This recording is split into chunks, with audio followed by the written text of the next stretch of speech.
Buenas tardes. Vamos a empezar sin presentador porque ha habido un problema de malentendido y de aparcamiento y se va a retrasar un poco.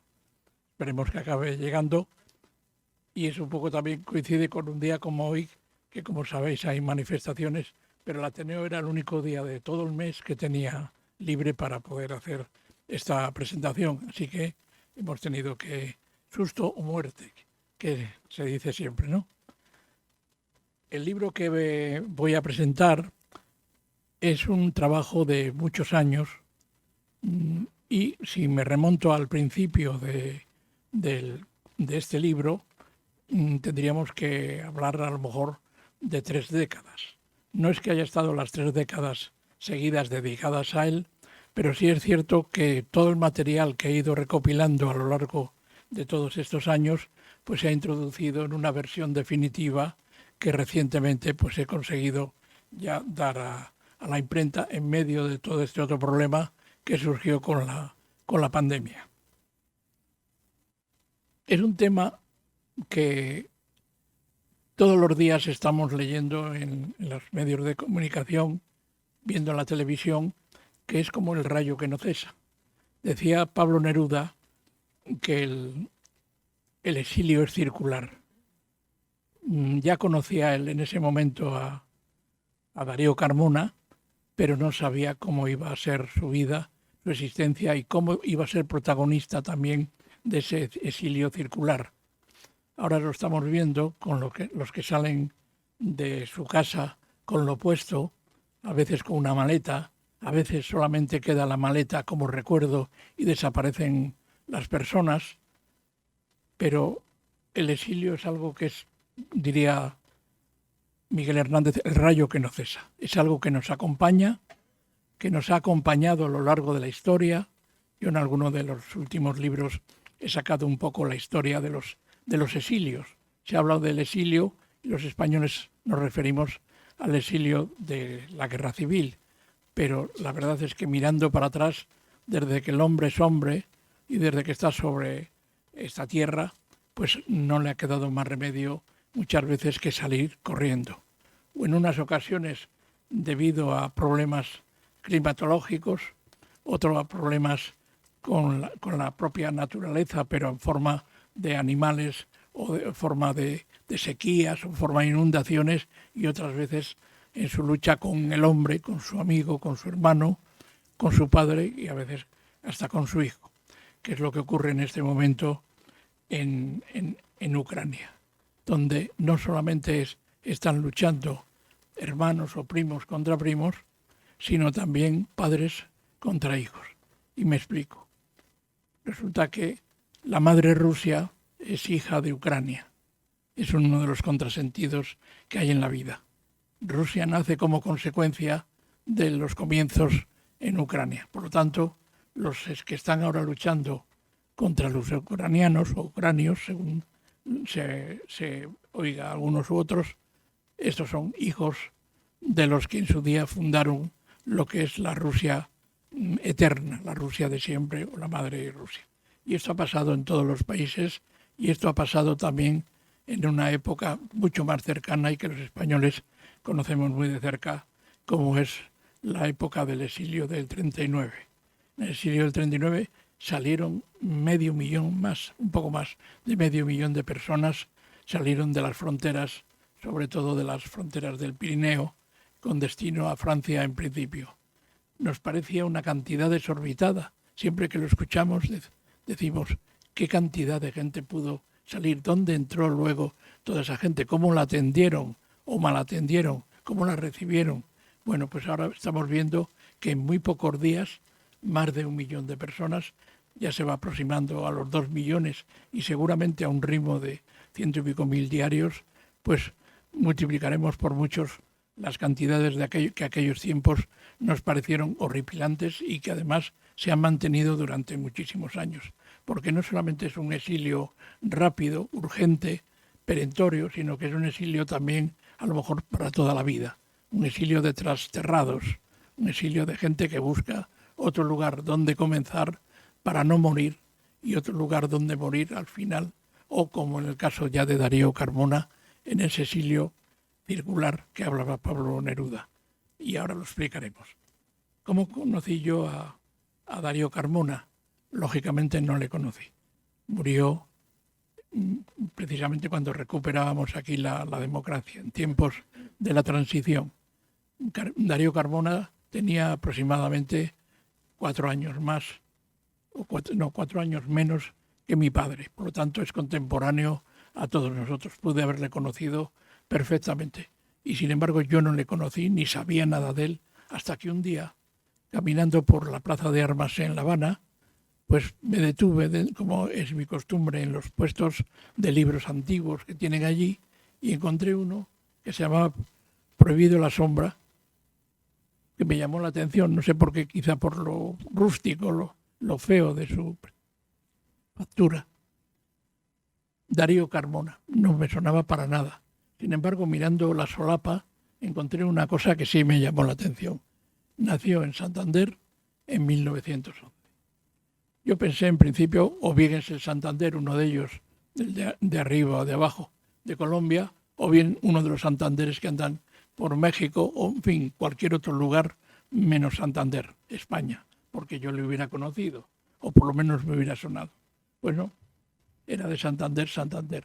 No de Santander de toda la vida, porque vivió aquí muy poco tiempo, pero era de Santander, nacido en Santander, concretamente en una villa del Paseo de Pérez de Galdós. No recuerdo ahora en este momento si era Villa Amelia o Villa Aurelia o algo así. Pero vivía prácticamente en el centro de lo que entonces era la zona residencial de nuestra ciudad. Nació allí porque su padre era militar, era un mando militar que estaba en el cuartel del Alta y pues dio a luz su madre en aquel lugar y permaneció allí el tiempo que estuvo su padre destinado en Santander.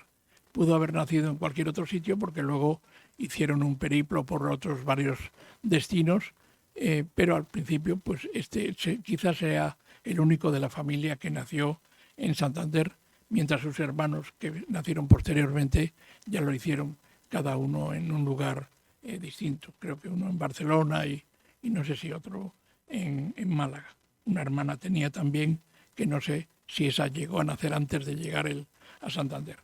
Eran 5 hermanos, era un matrimonio muy relacionado con la milicia, incluso sus abuelos por parte materna, fundamentalmente, eran también militares de alta graduación. Si no recuerdo mal, uno de ellos había sido general en la guerra de Cuba, y su padre, en el momento en que estaba aquí, tenía el grado de capitán.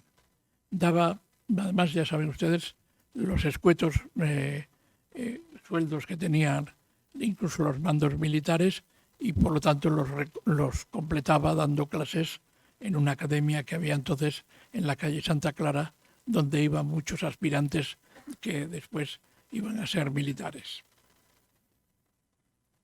Como digo, vivió muy pocos años aquí. Posiblemente viviera 4 años como mucho. Pero nunca, además, que se sepa, regresó a Santander, porque la vida le llevó por otro lado y sobre todo porque la vida le castigó duramente cuando su padre, siendo militar y a un grado superior, desapareció en una de las guerras en el Rif. No se supo más de él, por lo tanto era huérfano de militar, con ese problema que además arrastran aquellos que desaparecen los padres dentro del combate, y durante mucho tiempo no se atiende esa reclamación para que los huérfanos pues sean de alguna manera subvencionados por parte del Estado. Así que su madre, y gracias a que su abuelo tenía unas propiedades importantes, pues es la que se encargó de cuidar de ellos, y concretamente ya de Darío. Como he dicho, primero en Barcelona, después ya en Málaga, que es donde vivía la familia. Su afición a la pintura fundamentalmente es la que le lleva a tomar contacto con otros muchachos malagueños de aquella época. En algún lugar, y quizá hayan leído ustedes, que habla de que pertenecía a la generación del 27. Bueno, era a lo que llamaban ellos, en broma, la generación del 27B, porque era la parte pequeña, la parte juvenil, los hermanos de aquellos que formaban parte de la generación del 27. Y sí es cierto que tuvieron un gran arraigo dentro de esa generación, que también tuvieron muchísimas amistades, también desarrollaron muchas de las facultades que eran propias de las inquietudes de la generación del 27, pero tampoco se les puede encuadrar exactamente dentro de ellos, aunque tuvieron mucha relación con bastantes de estas personas. Conocieron en Málaga y tuvieron mucha relación, por ejemplo, con Federico García Lorca o con Luis Cernuda.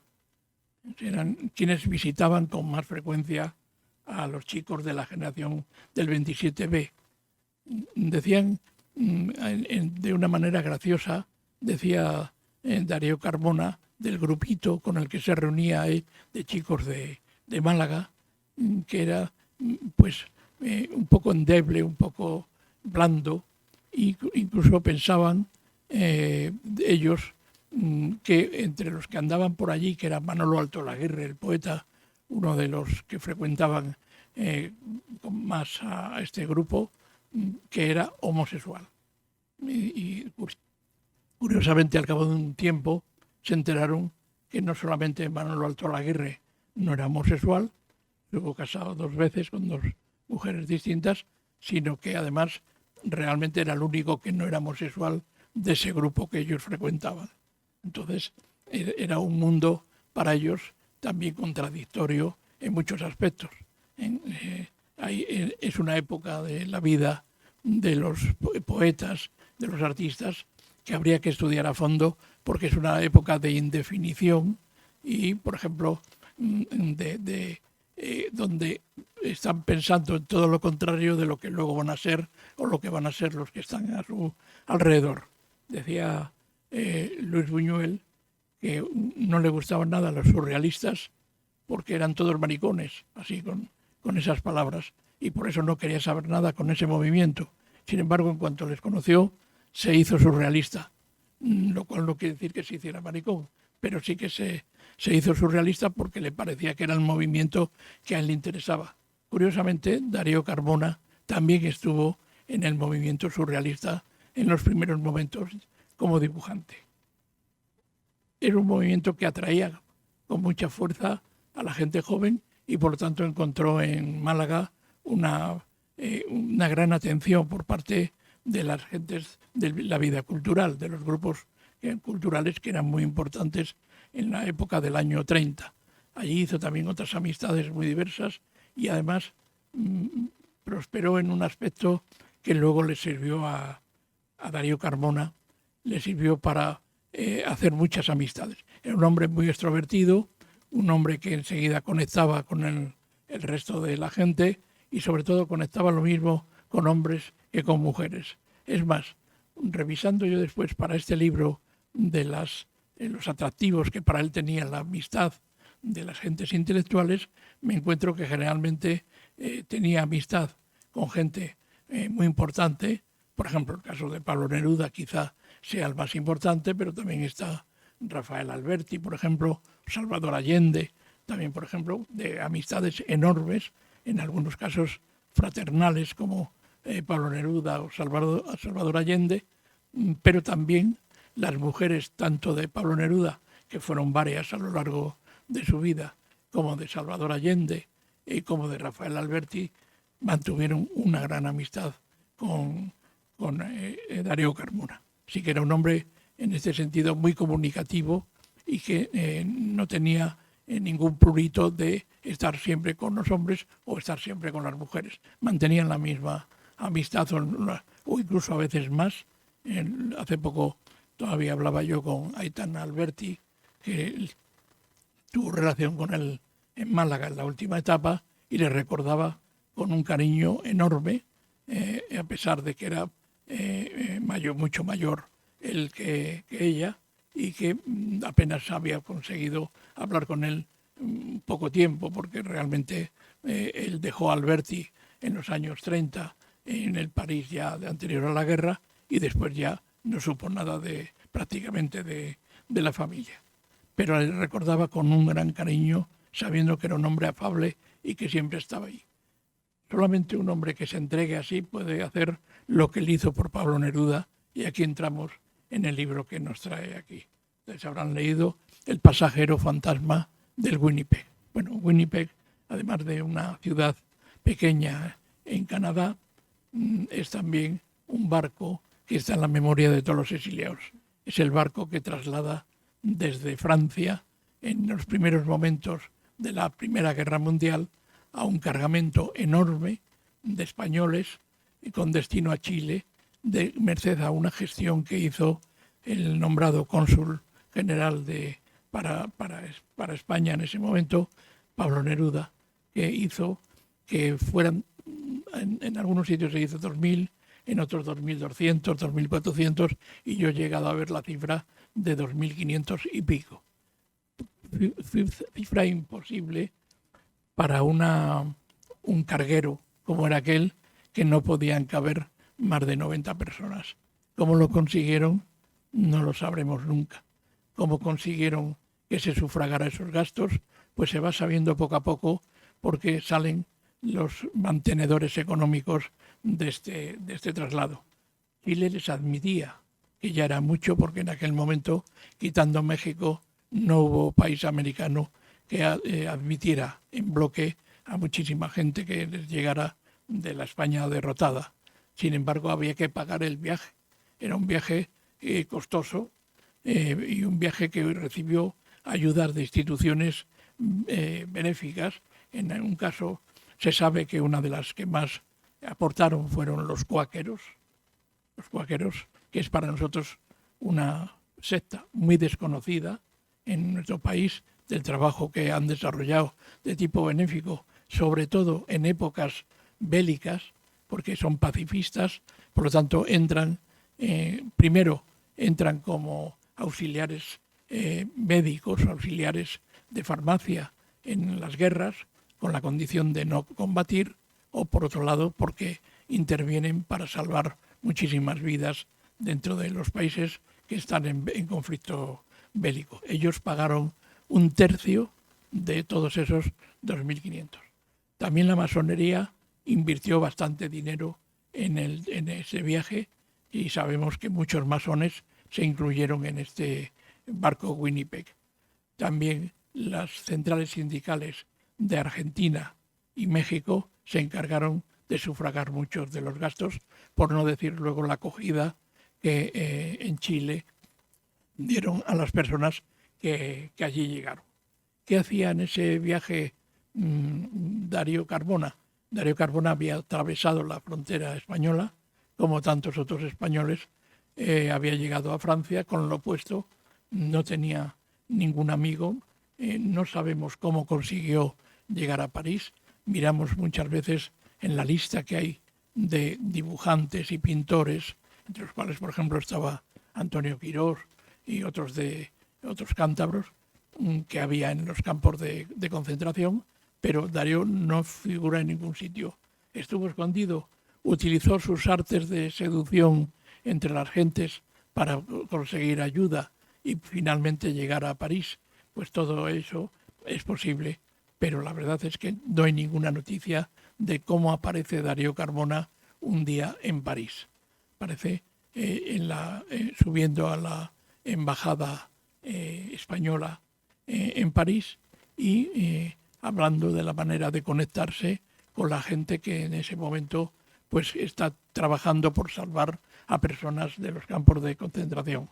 Hay que diferenciar siempre en los campos de concentración de los campos de exterminio, aunque muchas veces un campo de concentración pudiera parecer un campo de exterminio, por ejemplo, malos tratos, por ejemplo, hambre, o muchas veces también un campo de concentración fuera la antesala de los campos de exterminio, porque cuando llegan los nazis van buscando gente, incluso los enviados de Franco también van buscando gente para castigarla o para mandarla a sitios muy duros. Hay un caso, por ejemplo, el de Consuelo Verges, que fue buscada por los nazis para devolverla a España, sabiendo que en España iba a ser perseguida. Curiosamente, en España se salvó gracias a una serie de amistades y parentescos que tenía, que cuidaron de ella una vez que llegó a Francia, España sana y salva. Tenemos también el caso de mucha gente que, huyendo de los campos de concentración, pues intenta concentrarse en algunos lugares o pasarse, una vez que la Segunda Guerra Mundial se declara, pasarse a la resistencia francesa y intervenir allí dentro de la vida medio militar o casi militar en contra de los nazis. Muchos de ellos mueren en esas luchas tan desiguales como seguramente se prepararán en algún momento en Ucrania. Y lo que tenemos también es a una serie de personas que están buscando ayudas económicas para reunir al grupo familiar que a lo mejor no se había visto desde el día que hubo la sublevación militar. Ya tenemos aquí a Gunther, que enseguida le daré paso. Nada, te has perdonado. Bien, pues esa concentración de familiares en algún lugar estratégico es una de las fórmulas necesarias, imprescindibles, para que consigan salir en grupo. Hay una anécdota, por ejemplo, que yo relato, que es la de la familia de Eulalio Ferrer, que estaba el padre en un campo de concentración, el hijo en otro campo de concentración y la madre y las hijas en una especie de castillo que, para que vean ustedes lo lóbrego que es donde se rodó la película del Conde de Montecristo, en la parte del condenado del castillo de If. Por lo tanto, no reunía ninguna de las condiciones más adecuadas para que la gente estuviera allí de alguna manera satisfecha de haber huido de España. Parecía muy bien un poco la otra cara también sombría de la España de la que estaban huyendo en aquel momento. Pero otra gente intenta concentrarse en lugares donde les permitan salir de Francia. La situación en Francia, y aquí también hablamos un poco, no solamente de lo circular, del exilio circular, sino también de la huida continua, de la huida, digamos, hacia adelante y luego hacia atrás. Porque los que salen de España corriendo porque han perdido la guerra, van trasladándose por Francia, algunos incluso se van poniendo a salvo muy lejos de la frontera española y se van al norte, y cuando ya se han asentado en el norte, entonces se declara la guerra con Alemania y tiene que empezar a bajar hasta abajo, no demasiado abajo para no volver a estar en peligro.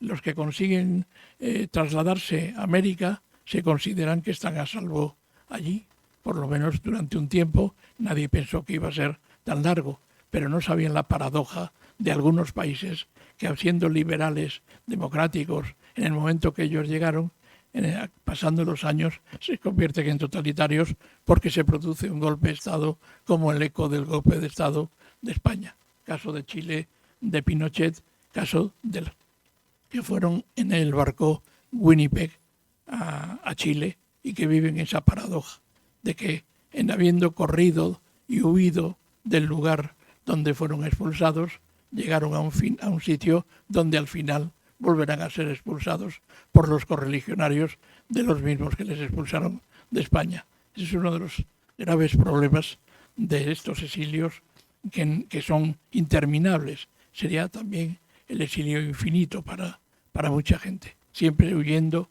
y de alguna manera siempre la mala suerte o la mano negra les persigue hasta el último momento. Incluso les persigue hasta generaciones posteriores. Tanta gente que muere de los que fueron de España a estos países, como mueren también sus propios descendientes que recuperan el espíritu de sus padres cuando vivieron en España. El espíritu democrático y de libertad que no casa con aquellos golpes de Estado. El caso de Darío Carmona pues es un caso paradigmático de todo esto. Cuando ya ha conseguido asentarse después de mucho tiempo en Chile y viajar finalmente en algo que no fue el Winnipeg, porque de ahí viene la denominación del pasajero fantasma de del Winnipeg, que muchos creyeron que estaba en el Winnipeg, es el que les da el ticket para que suban al barco, que le recuerdan como el hombre que estaba sentado allí cerca de Pablo Neruda. Pablo Neruda, evidentemente, no hacía esas funciones, pero era un hombre que se encargaba de seleccionar las cartas de los que escribían desde los campos de concentración para que les sacaran de allí y les mandaran a cualquier país.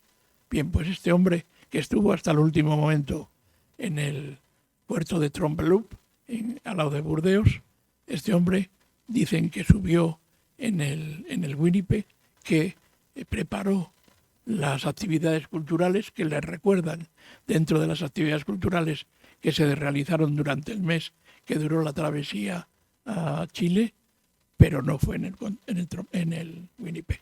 No subió, se quedó en París, lo mismo que se quedó también Pablo Neruda, lo mismo que se quedó Rafael Alberti, María Teresa León, y finalmente cada uno salió por un lado.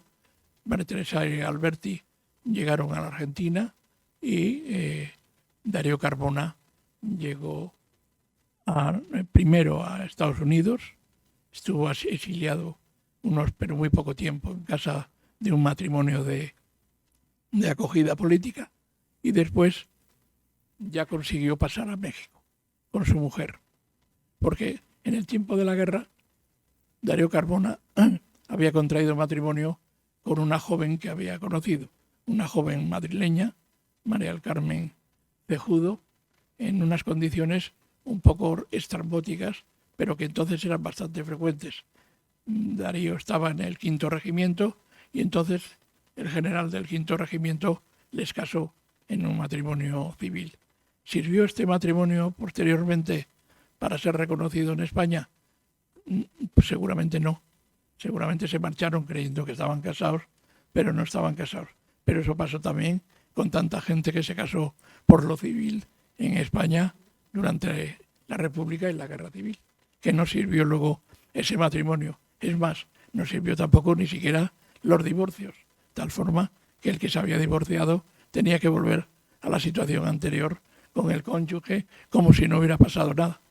Así que estas situaciones pues también eran relevantes de una época, tampoco eran nada fuera de lo común dentro de todo lo que ocurría en España, pero para ellos les sirvió de alguna forma para tener una situación tan ambigua como que Darío consiguió posteriormente volver a casarse y no tener ningún problema, aunque su mujer le sobrevivió su primera mujer, durante mucho tiempo. Él pasó de Estados Unidos a México, como he dicho, de allí a Chile.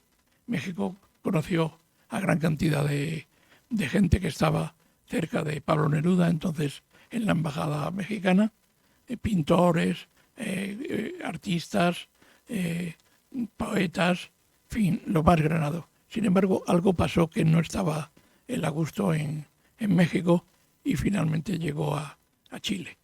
Parecía que iba a ser su último destino y parecía que iba a encontrar allí salida para las numerosas posibilidades que le ofrecen para las nuevas tierras, el nuevo mundo, aquella gente que tiene una gran cantidad de posibilidades de lo que llaman después, que es multifacético, polivalente, como se ha dicho. Y es el caso de Darío Carbona. Yo digo que Darío Carbona siendo apenas de Santander, porque aquí solamente nació, como diría, yo no nací, me nacieron, bueno, pues era un santanderino de pura cepa.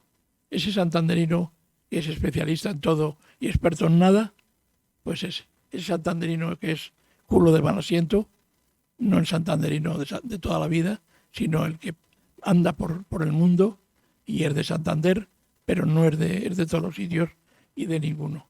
Ese que ejerce de periodista, que ejerce de pintor, que ejerce de librero como fue, que ejerce de político, que ejerce de lo que haya que ejercer y sobre todo que tiene una gran capacidad de seducción.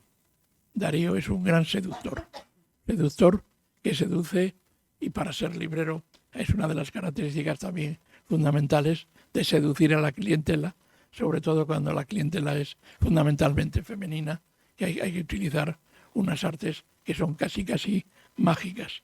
Durante algunos tiempos Darío estuvo de librero, de ayudante de un librero, una librería importante en Santiago de Chile, y allí conoció también a una gran cantidad de gente que le permitió ejercer otra de las facetas que él desarrollaba con cierta habilidad, y es la de portadista de libros.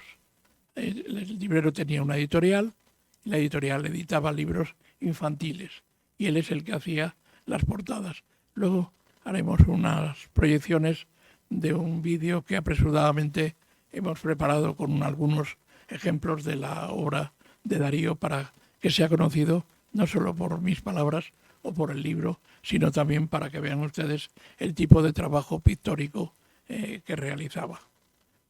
En aquel lugar encuentra también ya un poco lo que va a ser su destino, ser gran comunicador. Todavía pasa durante un tiempo en Cuba. La revolución le llama como algo atractivo. En los años 60 se traslada a Cuba, la Cuba de Fidel reciente, entonces el golpe de Fidel contra Batista, y empieza a trabajar como periodista. Y forma una serie de periodistas con los cuales luego yo he ido hablando, casi todos de ellos por correo electrónico, que sobreviven a Darío, pero que tienen un recuerdo estupendo porque son una generación jovencísima a la que formó profesionalmente Darío Carbona, que iba con una idea muy diferente del periodismo sensacionalista, pero un poco vacío, que se hacía en los países hispanoamericanos. De la misma manera que Eulalio Ferrer revolucionó todo el mundo de la comunicación y fundamentalmente el mundo de la publicidad en México, y se convirtió su empresa en la primera en habla castellana en el mundo de la publicidad, pues Darío Carbona también revolucionó en Cuba un poco el periodismo que se hacía hasta ese momento y formó un grupo de gente que luego se quedaron al frente de las publicaciones en Cuba. Tampoco duró demasiado tiempo él en Cuba y volvió a Chile. Y en Chile encuentra, primero en la radio y luego en la televisión, un lugar donde expresarse, y se convierte en gran comunicador de América, con la gracia que tiene, tanto la cultura también, que es importante para entrevistar a personajes que generalmente no pasan fácilmente por las antenas de televisión, ni siquiera por las radios. Personajes importantes, lo cual le lleva a viajar por Europa, a regresar esporádicamente a España y finalmente a volver a Chile, donde la gran amistad que tiene con Salvador Allende pues hace que forme parte un poco del grupo de Salvador, en el grupo, el núcleo duro, pero simplemente el núcleo duro de la amistad. Tenía tanta amistad que las hijas de Salvador Allende le llamaban tío, entraba en casa de Salvador como un familiar más, hasta que un día, cuando vuelve a Chile, después de haber estado haciendo una tournée, iba a visitar al Palacio de la Moneda a Salvador Allende. Yendo en el taxi, la radio dice que están bombardeando el Palacio de la Moneda. Y no le queda más remedio que buscar refugio en alguna de las casas. Concretamente, y la vida es así de paradójica, se esconde en la casa que ha dejado vacía su exmujer. Después de tanto tiempo sin verla, pues se esconde en la casa de su mujer allí en Santiago, y a la espera de lo que los acontecimientos digan, una red de amistades le aconsejan salir de Chile, y gracias, otra paradoja de la vida, al embajador franquista en Chile consigue coger el último avión de Iberia que sale. Es más, el embajador dice que no salga el avión de la pista de aterrizaje mientras no suba libre Darío Carbona allí, y consigue que le acepten esa condición. Y vuelve a España cuando todavía vive el caudillo, vive allí en España, en Andalucía, durante unos meses, realiza alguna actividad, pero ya tampoco aquello era lo que a él le había hecho pensar en que podía volver a una España diferente. España, en lo esencial, ha cambiado muy poco y se sigue pareciendo bastante a lo que el Chile que hay ha dejado empezar a ser. En Chile, por otra parte, muere también, por un lado, Salvador Allende, casi al mismo tiempo que él abandona Chile. Muere también Pablo Neruda, un poco antes de él abandonar Chile, y queda como huérfano de sus dos grandes referentes. Vuelve a España, ya no están tampoco los miembros de la generación del 27B, ni siquiera del 27, que él había dejado cuando marchó, y lo que encuentra, pues una España que empieza a buscar su sentido democrático en eso que se ha llamado la transición. Es un hombre que tiene en ese momento algunas carencias afectivas, pero tiene sobre todo algo que también tiene su hermano, que también es pintor, y es una dolencia cardíaca. Tiene un mal de corazón y solo se le ocurre enamorarse de una chica que le lleva a Quito, y lo peor que puede haber para el corazón pues es el mal de altura, y en Quito pues dura unos meses, nada más. Por un lado, yo siempre sospecho que una chica tan joven como era la que le enamoró, también seguramente sería la que mejor le podía cuidar, pero la que le podía cuidar demasiado para sus dolencias y para los problemas que había tenido a lo largo de toda su existencia. Así que muere en 1976, con apenas 65 años. Sería mucho lo que iba a dejar, no deja descendencia, salvo dos hijas a las que prácticamente no ha conocido. Esas dos hijas no saben nada de su padre y murieron, y las nietas me han escrito diciendo que gracias a lo que yo he ido publicando han sabido quién fue su abuelo, al que no saben nada, porque una vez que abandona a su madre, pues inmediatamente hay una especie de cortocircuito familiar y no vuelven a saber nada más de él para siempre. Así que ahora, con este libro que aparece, pues tendrán un testimonio de lo que fue aquel hombre y de lo que la vida y las guerras pues dieron a tanta gente que se repartieron por el mundo y que perdieron las huellas, las señas de identidad, en muchos casos incluso que no fueron capaces de dejar un lugar nuevo en el lugar que habían buscado para asentarse. Ese es Darío Carmona en síntesis, por lo menos mi Darío Carmona, porque tampoco ha dejado mucha documentación y todo lo que se ha ido consiguiendo en algunos archivos pues es poco para reconstruir esta historia de un hombre amoroso, de un hombre subyugador, de un hombre encantador, pero de un hombre también que la vida pues no le fue muy fácil en muchos de los sentidos, aunque aparentemente fuera un triunfador en la última etapa de su existencia. Siempre viene alguien a acabar con lo que has querido tú construir. Pues esto es lo que le pasó a Darío y lo que le puede pasar en este momento a tanta gente que está huyendo de su lugar de origen, su lugar de vivencias y su lugar afectivo. Y dicho esto, pues antes de pasar estos vídeos, doy paso a Gunter Castanedo, al que está dedicado este libro precisamente, porque él es el que me dio las claves nerudianas para fijar la personalidad de Darío Carmona. Supongo que en principio a él le pasó con Darío lo mismo que a mí, que era un desconocido, pero prácticamente a mí, más que unos versos, Pablo Neruda también me era un desconocido, hasta que el nerudólogo profundo pues me metió dentro de ese mundo tan importante y tan atractivo. Muchas gracias.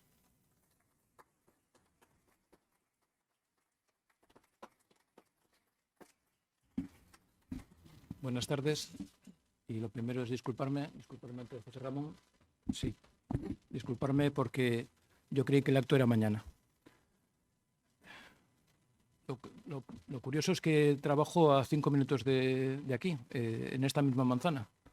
Y he salido del trabajo, me he ido tranquilamente a mi casa y recibo una llamada del poeta González Fuentes diciéndome que me están esperando. Digo, pero si es mañana. No, que es ahora. Y yo estaba en la calle del Sol con el coche.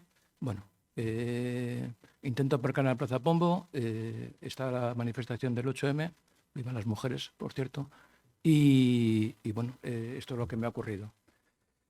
Yo además, bueno, había escrito como una especie de prólogo y ahora tengo que poner un epílogo y ya no sé si son adecuadas las palabras, no son adecuadas, pero en fin, paradójicamente iba a comenzar diciendo que yo llevo varios años alejado de la vida cultural de Cantabria, sobre todo en su aspecto social, y quiero decir que yo sigo disfrutando de leer, que sigo estudiando, que sigo investigando, que sigo escuchando conciertos, pero he dejado de acudir a recitales, presentaciones y bueno, me temo que además que hoy ya me he condenado, claro, ya no me va a llamar nadie. Bien, en fin, todo este alejamiento me ha llevado a tener que aprender a decir la palabra no, que es una palabra tan corta, pero a la vez con una gran potencia y muy difícil de decir, ¿no? Cuando hace unas semanas José Ramón me llamó para proponerme mi presencia en este acto para la presentación de su libro, yo dudé un poco. Fue una duda, pues un dilema muy corto, porque ¿quién puede decir que no a quien lleva tantos años y ha destacado tanto en el ámbito de la intelectualidad de Santander, ¿no? Bien, como decía, pues lo primero que yo hubiera querido decir, o que voy a decir ahora, era hacer una presentación de José Ramón, que es difícil destacar. Entre todos los libros que lleva publicados, creo que en solitario debe firmar unos 150 ejemplares, ¿no? Solitario. Pero aquí están los que se encargan de mi archivo y que hablen ellos y tienen que hablar. Bien, en todo caso es difícil destacar algunos títulos, ¿no? Pero La Guía Secreta de Santander, Conversaciones con Mariloli, 40 años de prostitución en España, el Diccionario para uso de raqueros, Las Crónicas Republicanas, Los Crímenes Nada Ejemplares, una crónica negra de Cantabria, La maté porque era mía, Crónicas de la Guerra Civil en Cantabria, Comer en Cantabria, o Los visitantes de San Quintín, ya nos dan una muestra de lo diverso que es todo su universo de estudio, ¿no? También, pues eso, mención aparte recibe su trabajo sobre el cine, con libros sobre realizadores cántabros, diccionarios cinematográficos, estudios sobre los lugares en Santander que han sido sedes de rodajes, ¿no? Y entre estos libros, pues bueno, voy a citar algunos: El cine de los realizadores cántabros, Jesús Garay, cineasta, Cuando el cine rompió a hablar, Cuando Laredo fue a Hollywood, o Santander, una ciudad de cine, además de la enciclopédica obra del Diccionario Cinematográfico de o en Cantabria. Como periodista siempre ha estado emitiendo su opinión sobre los más diversos temas y colaborando con cuanto medio existía o con cuanto medio querían hacer. Asistente a todo acto relacionado con el cine, editor de riesgo, generador de tertulias, todas esas son las dimensiones de su trabajo, ¿no? Sobre el libro que hoy que ha presentado José Ramón, Darío Carmona, El pasajero fantasma de Winnipeg, a mí me ha tocado en estos últimos años.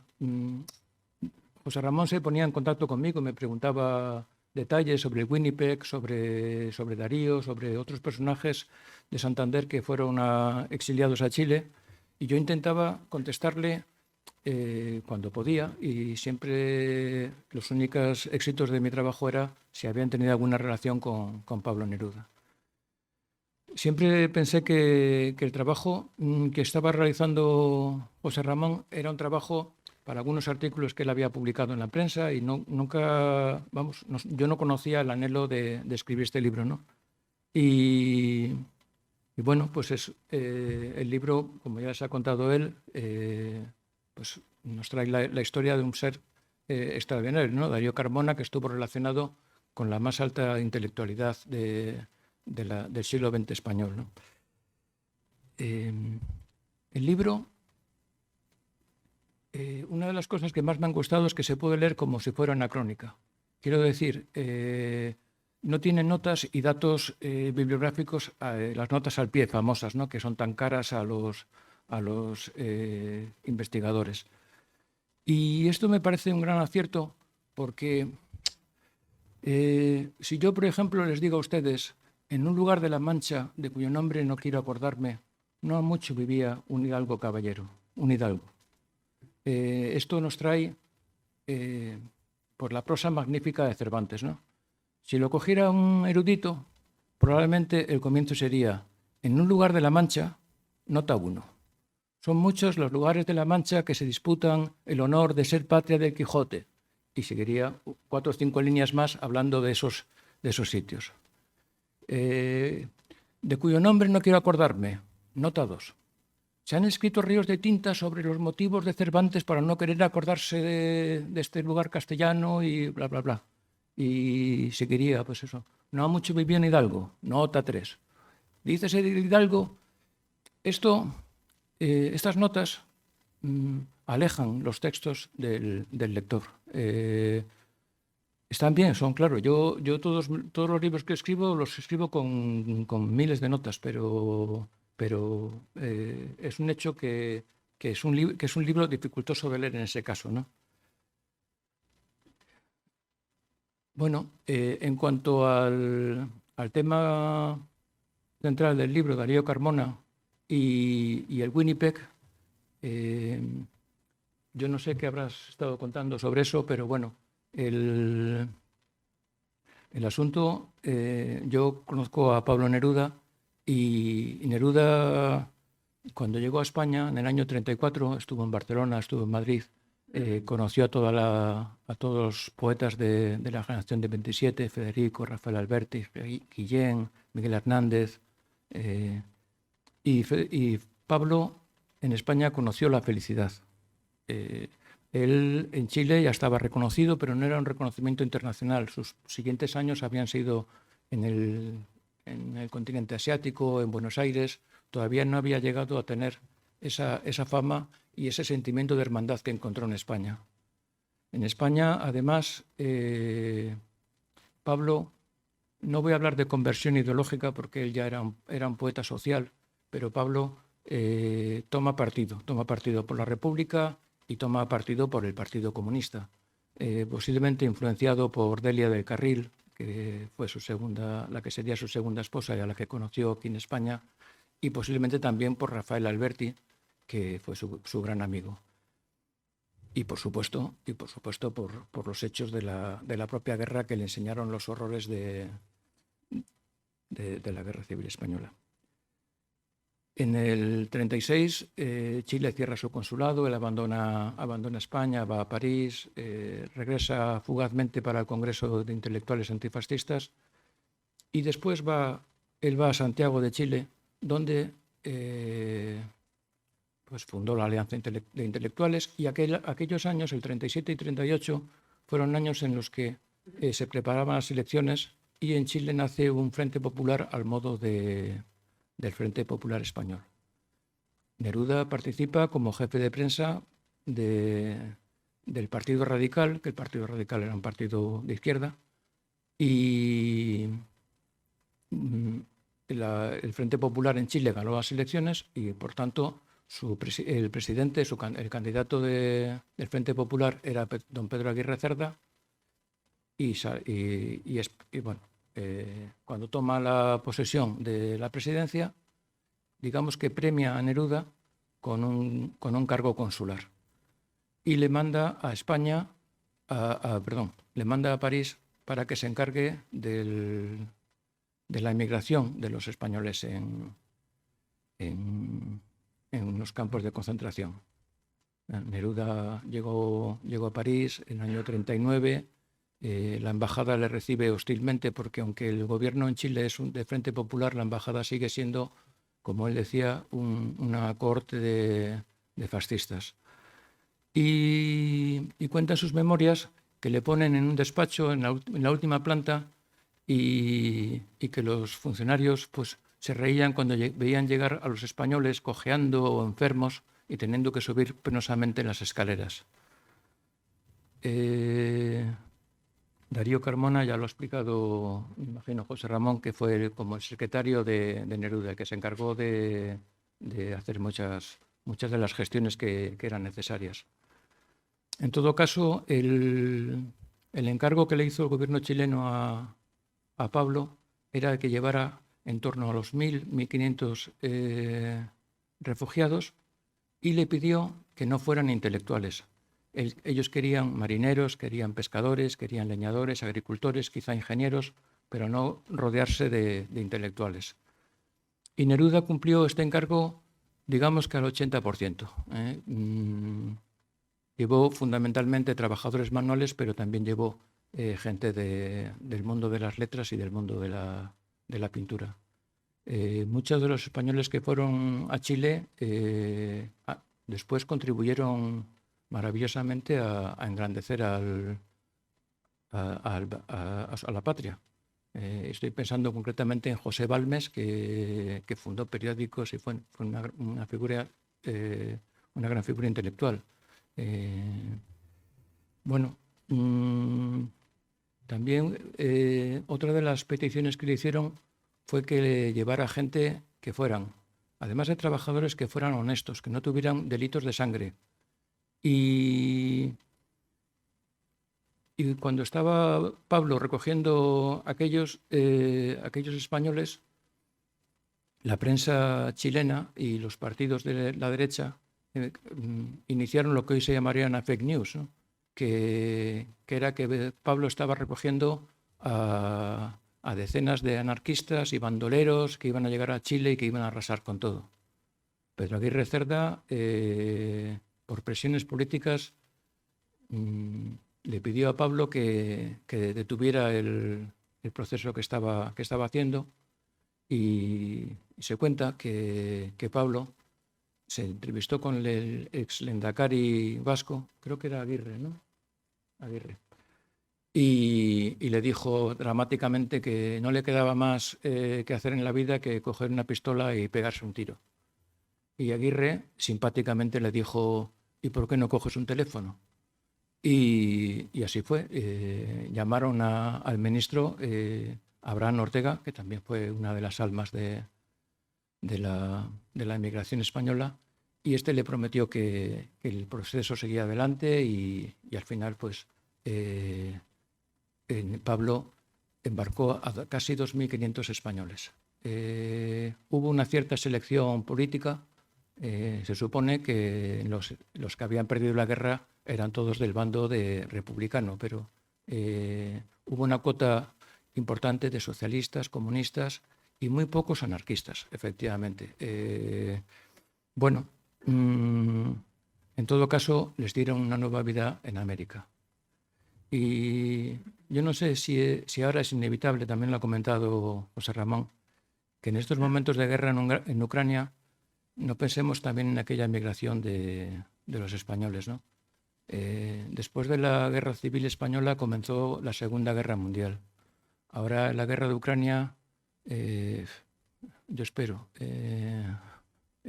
no sé, que no acabe en una tercera guerra mundial, que nos cogería con unos países con unos arsenales atómicos que nos podrían llevarnos a todos al desastre. Y bueno, esto era lo que yo quería haber predicho y posdicho. Y te paso la palabra otra vez.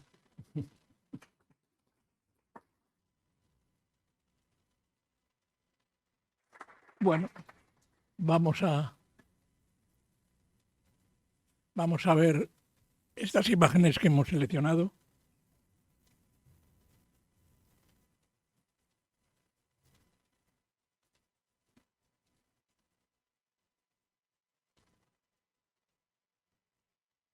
Este es Darío Carmona. Como ven, tenía una imagen de actor.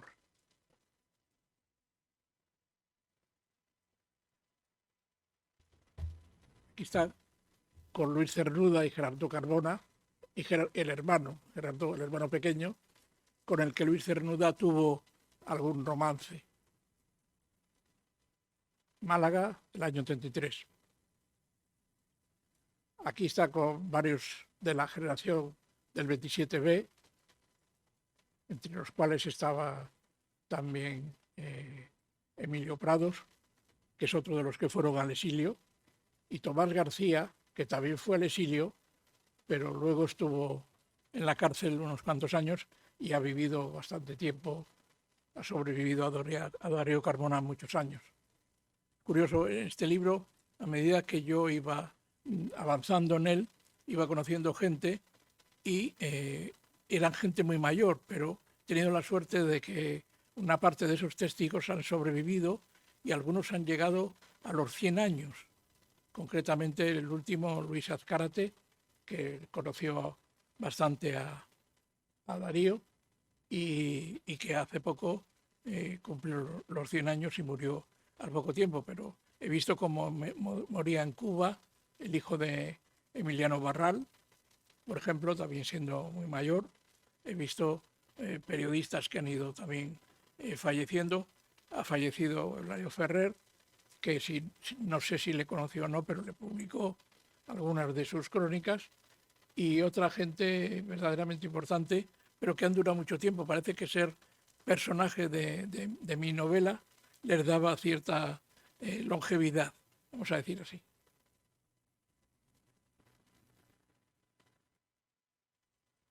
Aquí tenemos a Darío Carmona trabajando en Chile, con otro no identificado.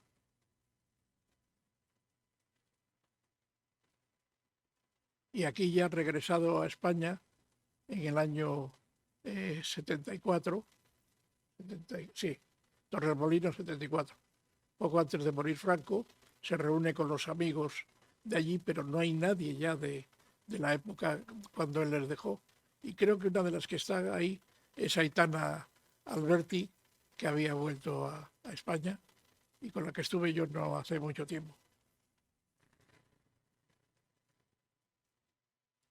La primera de las actividades de Darío es caricaturista para un periódico progresista en Málaga, que duró pocos años. Aquí está Clara Campoamor, que hoy es el mejor homenaje en el Día de la Mujer Trabajadora que podemos hacer a la que, gracias a ella, se estableció el voto femenino en España.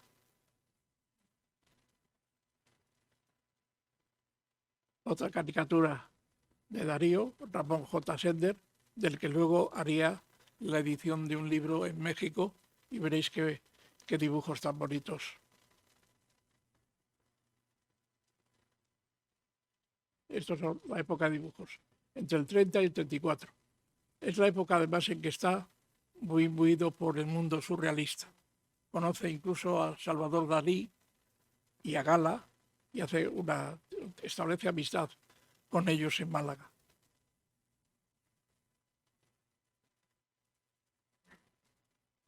Esto es el cadáver exquisito, que tiene de interesante que es una imagen creada con varias aportaciones de varios amigos. Cada uno se ocupó de una parte de ese falso cuerpo, que parece un Frankenstein.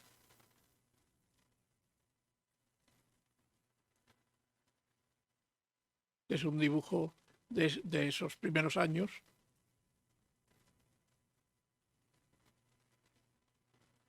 Otro de la época surrealista, dice, adelante.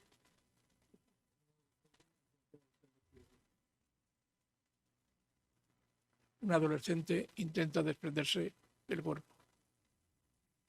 El suicida.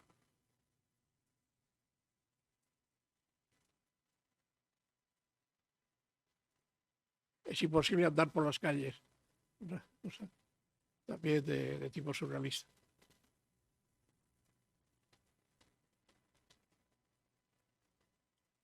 Eso igual no es el título de este.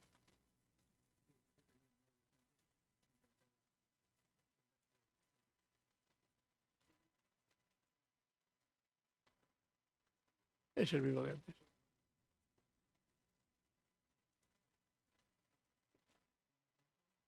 Liberta un paisaje.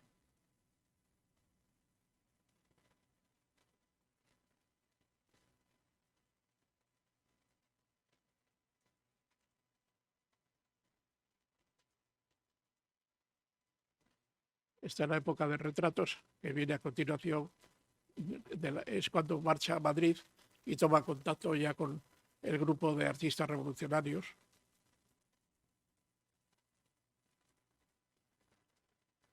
Este es un autorretrato.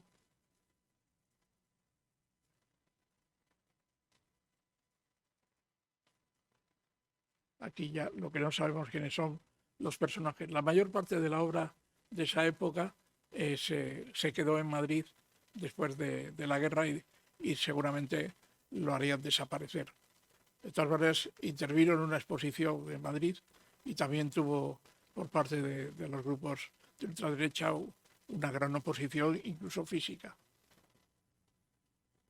Otro retrato del 34.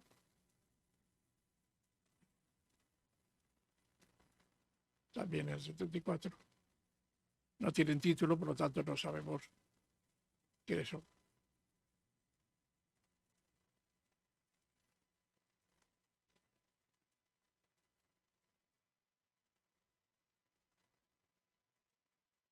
Y estos ya son del año 70. Ilustraciones para libros. Pues está el que hizo para Ramón J. Sender, que tiene un título imposible de pronunciar.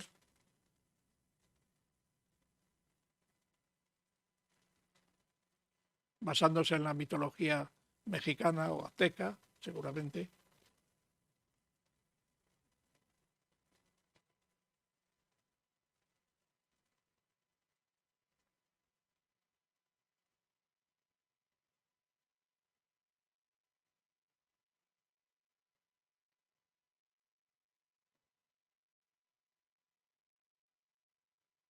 Y aquí viene ya la última etapa, eso es la portada de libros, que está muy influido por los cómics. Este es antes de la guerra, es de tipo racionalista. Y estos son los cómics. Capitán Relámpago, el año 47, cuando trabajaba en una librería. Mijail.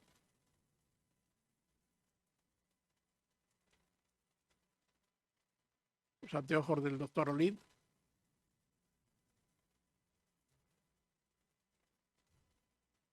Y el microbio desconocido.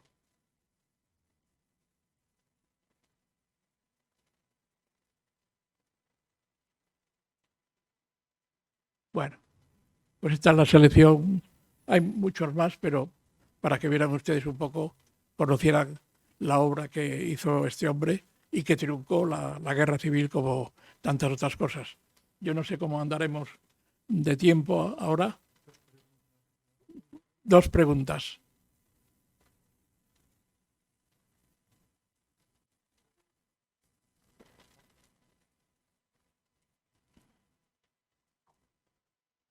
Pues nada, si no las hay, ya saben dónde está el libro, si alguno quiere que se le firme. Muchas gracias por la asistencia y hasta otra vez.